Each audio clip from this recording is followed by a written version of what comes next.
There are some mysteries that a country never really lets go of, not because they were solved, not because they were proven, but because they were never fully closed. Tonight, we leave behind the press briefings, the Pentagon language, the modern acronym of UAP, and go somewhere older, somewhere quieter, Australia. I'm Matt Tones, and thank you for joining us for the next episode of UFO to UAP, the Disclosure Report. Today's episode is titled Australia's Unfinished Cases, Westall, Valentich, and the Pattern in the Sky. Today, we step away from the weekly UAP news cycle and turn to Australia. Because if there is one thing the modern disclosure era risks doing, it is making people forget that some of the most compelling unresolved cases did not happen in Washington or over Navy ranges or inside recent Pentagon reporting frameworks. They happened here, and Australia has its own unfinished UAP history, a serious one grounded not only in stories and witness testimony, but in the fact that the RAAF once investigated what it called unusual aerial sightings, before eventually ending the practice and sending many of those files to the National Archives of Australia. So today's episode focuses on three of the most enduring Australian cases. The Westall incident from 1966, Frederick Valentich from 1978, and the Knowles family incident on the Nullarbor back in 1988. Not as folklore, not as campfire stories, but as intelligence problems. Because when you strip away the cultural noise, these three cases reveal a pattern: multiple witnesses, incomplete official resolution, and a long afterlife inside Australian public memory. Let's begin with Westall. On April 6, 1966, in Melbourne's southeast, students, teachers, and local residents reported seeing a strange object over the Westall area near Westall High School and the Grange.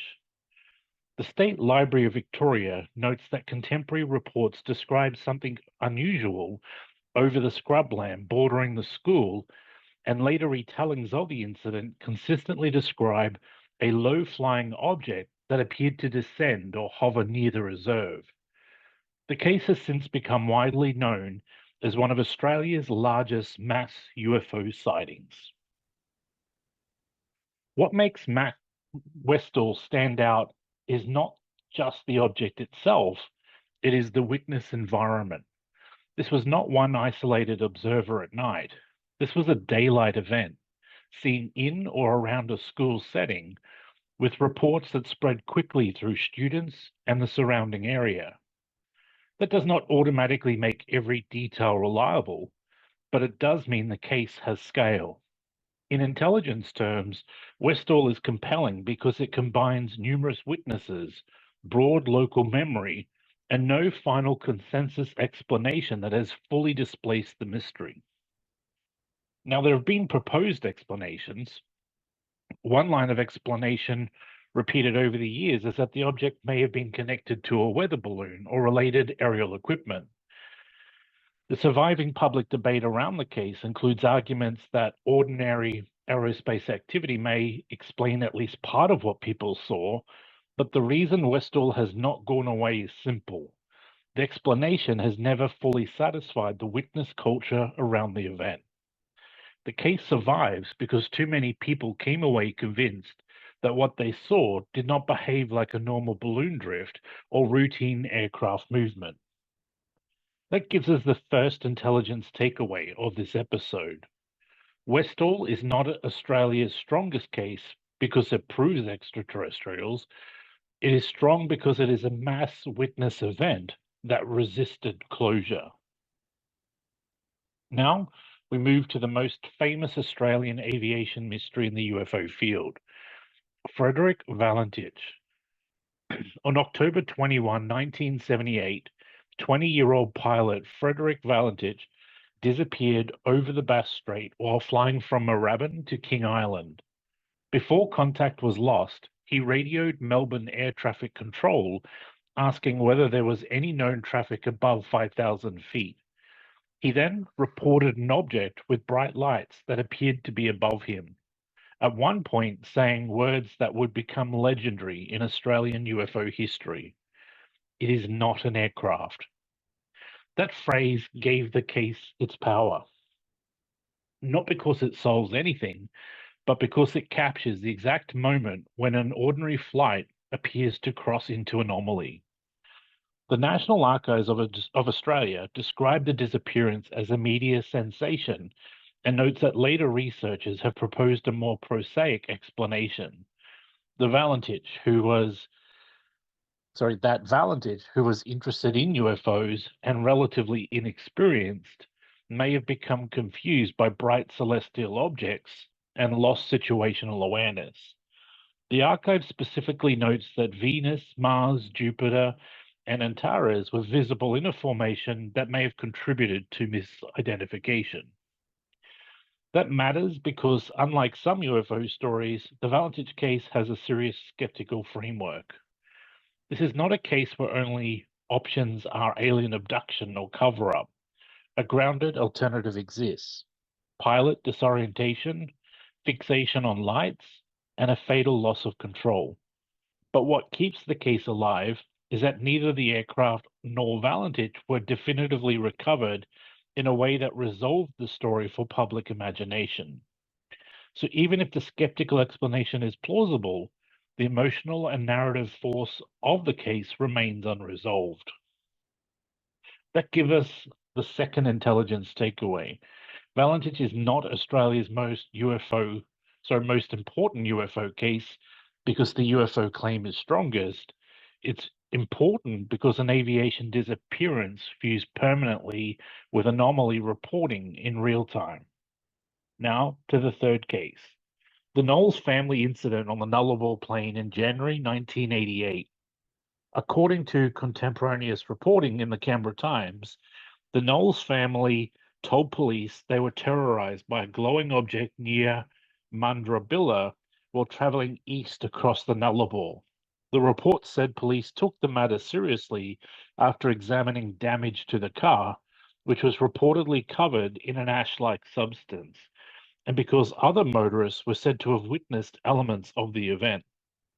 The family claimed the object chased vehicles, landed on or above their car, violently shook it, and forced it back down with enough pressure to blow a tire. That is one of the reasons the Knowles case has become so famous. It had fear, physicality, and a claimed trace element, but it also attracted later scrutiny. ABC reporting on Australian UFO cases notes that researcher Keith Basterfield looked closely at the incident and concluded that forensic testing found nothing unusual on the car. He also suggested a more ordinary explanation for the bright light, potentially a mirage caused by a temperature inversion, making distant lights appear much closer and stranger than they really were.